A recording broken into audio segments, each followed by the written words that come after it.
It's your girl, your host, Jocelyn. Y como siempre, I am so grateful you are here. In last week's episode between you and I, as I expanded on letting go of expectations and liberating my creativity, I touched on being someone who has a lot of ideas and being someone who is grateful to have a lot of ideas. Several of you reached out and expressed that you particularly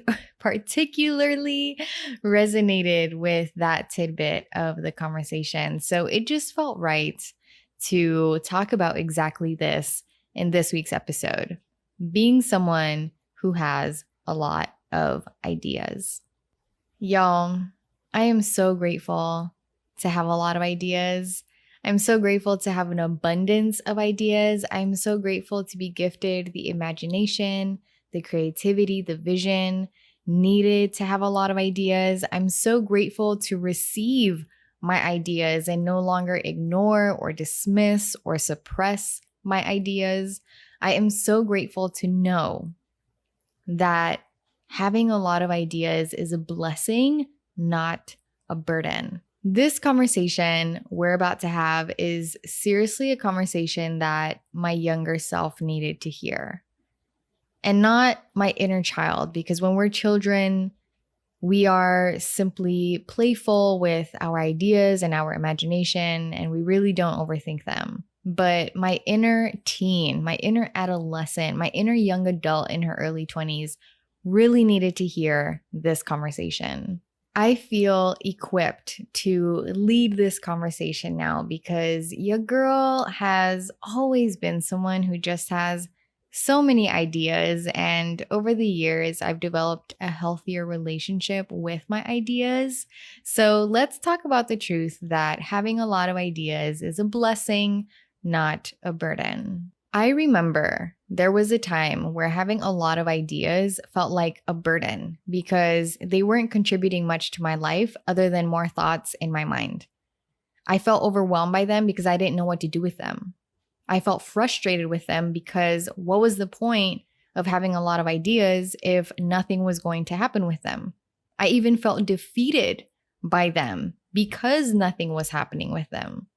I just felt like, what's the point of having so many ideas? What I had to realize is that ideas themselves are not the burden. Me holding myself back from pursuing them was the burden. Me dismissing them and not receiving them was the burden.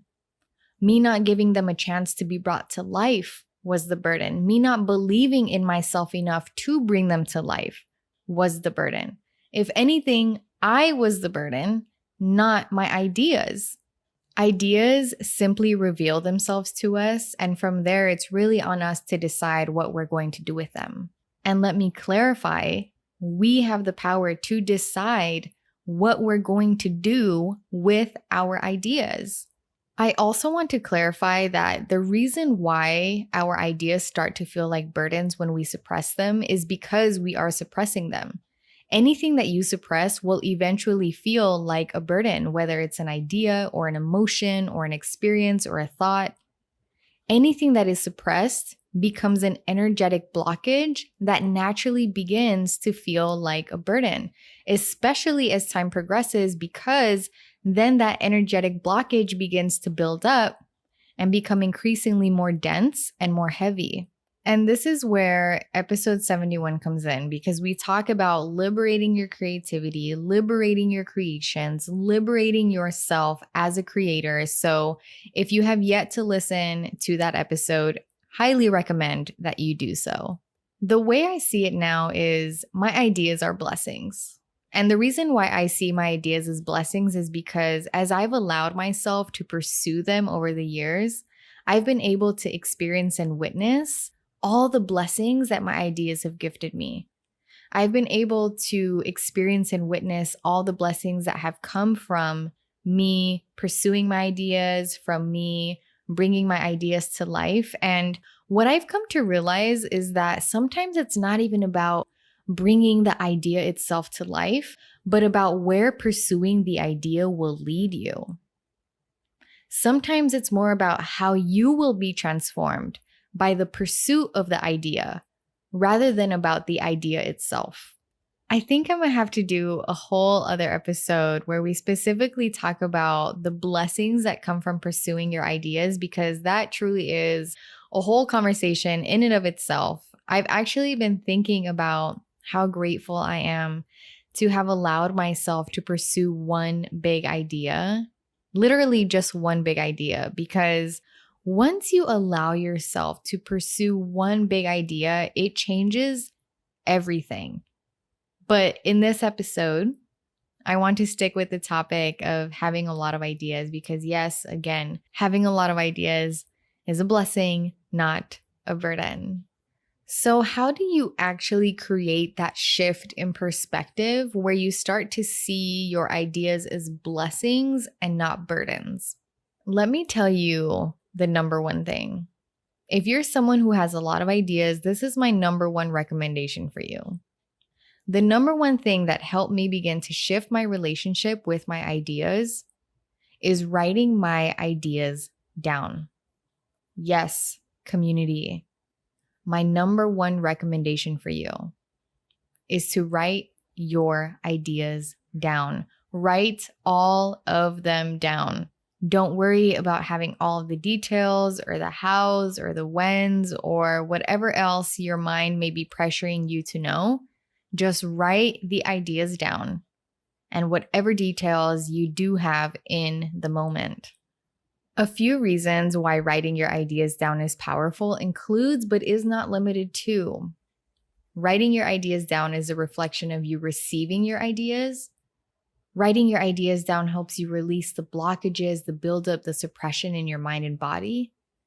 Writing your ideas down creates more space in your mind and body.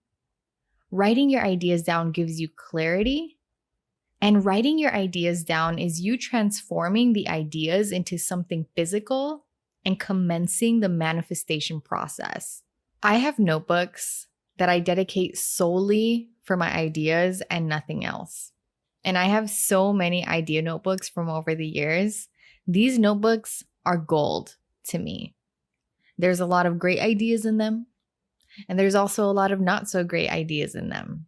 There's also ideas waiting to be brought to life and ideas that have already been brought to life and were either successful or not so successful. Writing my ideas down has hands down been a game changer.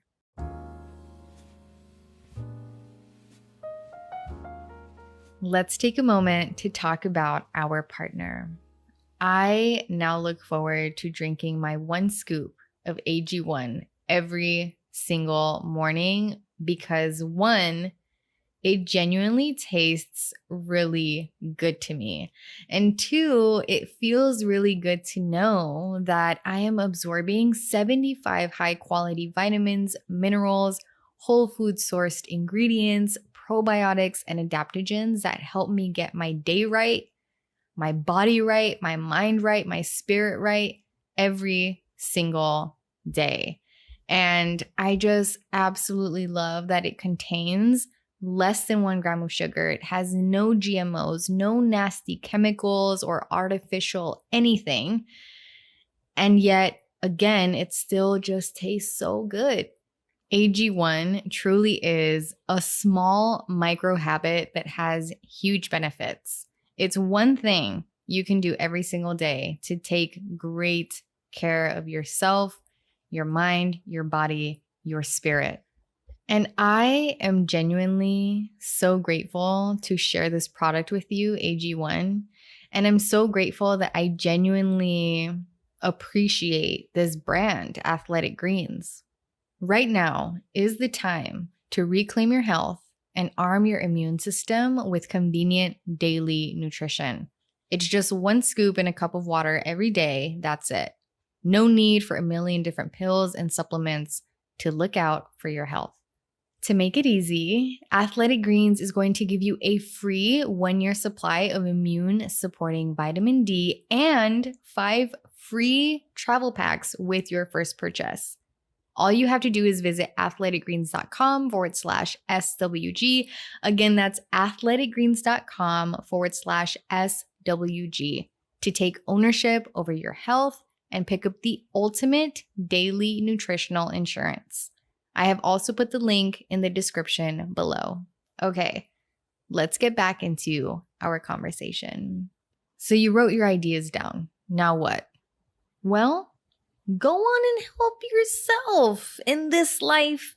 In this game of bringing ideas to life, you absolutely need to help yourself. Do some research. Learn more about what it takes to bring your ideas to life. Study other people who have done something similar. Ask yourself what you already have now that can help you take the first steps and what resources you'll need in the future. Learn, research. And sometimes simply by doing more research, you will find yourself either becoming more excited or less excited.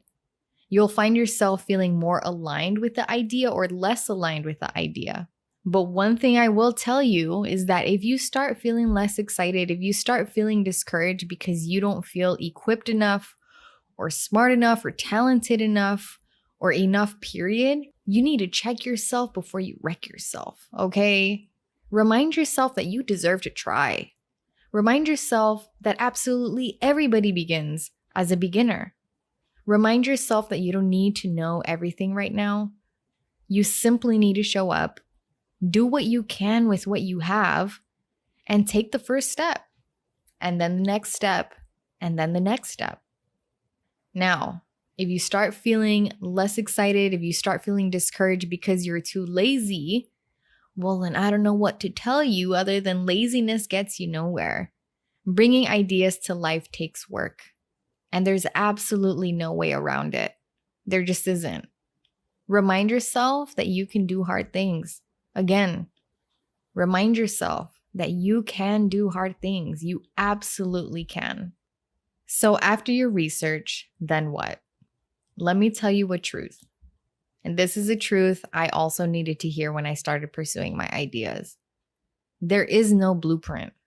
If you're looking for a blueprint, if you're looking for a step-by-step process to bringing your ideas to life, I'm telling you right now, there is no blueprint. Because each of us is on our own unique journey of divine unfoldment. Each of us has our own unique blueprint. And we create our blueprint in the process, in the journey of creating. There is no one way to create. There is no one way to bring ideas to life. But there is your way, and that's for you to find out. It's on you to find out, to discover, to explore what your blueprint is. And how do you know which idea to pursue? When you are someone with a lot of ideas, I totally understand it can be hard to know which idea to pursue first. And after years of pursuing lots of ideas, I recommend going after the one you feel most excited, most passionate about, the one you feel will improve your life and the lives of others, the one you feel you have the most resources for in this moment. And just know that pursuing ideas comes with a lot of trial and error. You absolutely have to be willing to make mistakes, to quote unquote fail, to not have things go as planned. That's just the nature of the game. And it's okay. It's okay to make mistakes. It's okay to quote unquote fail. It's okay to not have things go as planned.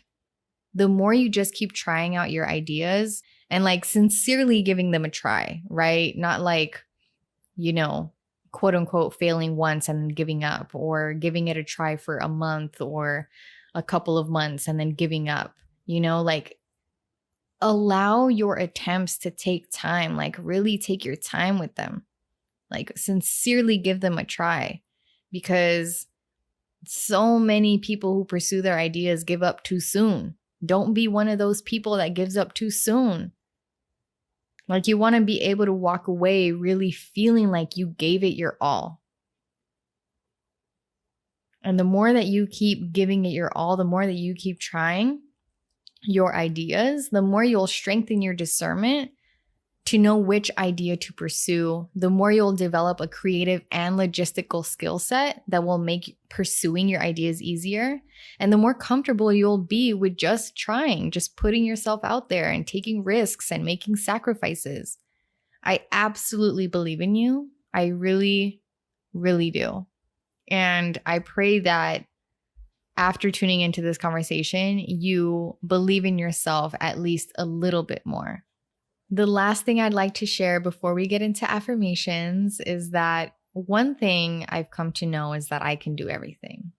Like, I sincerely believe that I can achieve everything I set my heart and mind to. I just can't do everything at once, and especially not alone. So I say this to you: you can do everything.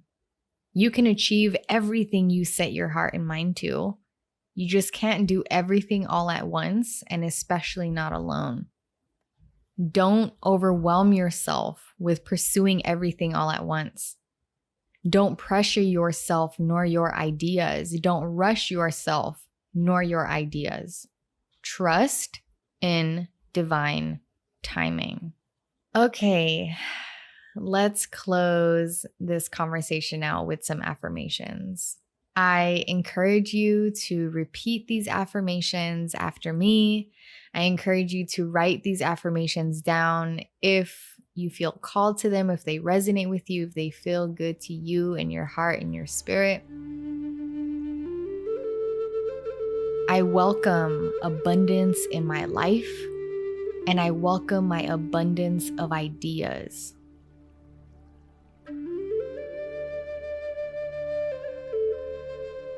My ideas are blessings, not burdens. I receive my ideas with an open heart, an open mind, and open hands.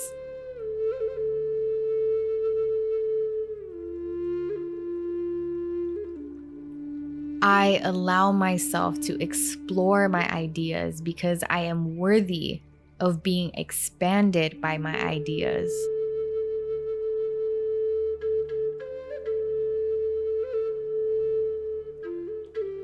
My ideas deserve to be gifted the opportunity to be brought to life.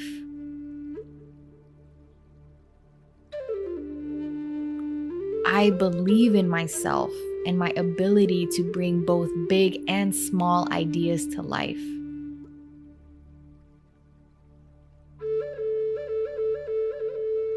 As long as my ideas help me learn and grow, none of my ideas are a waste of time and energy.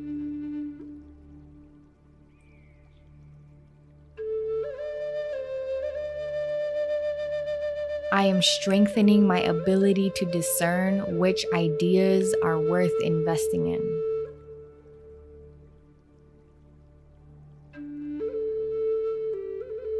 I write my ideas down with the intention to bring forth clarity.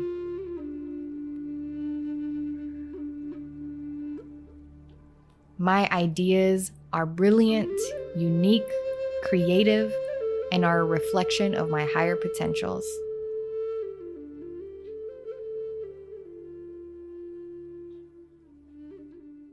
Thank you so much for being here.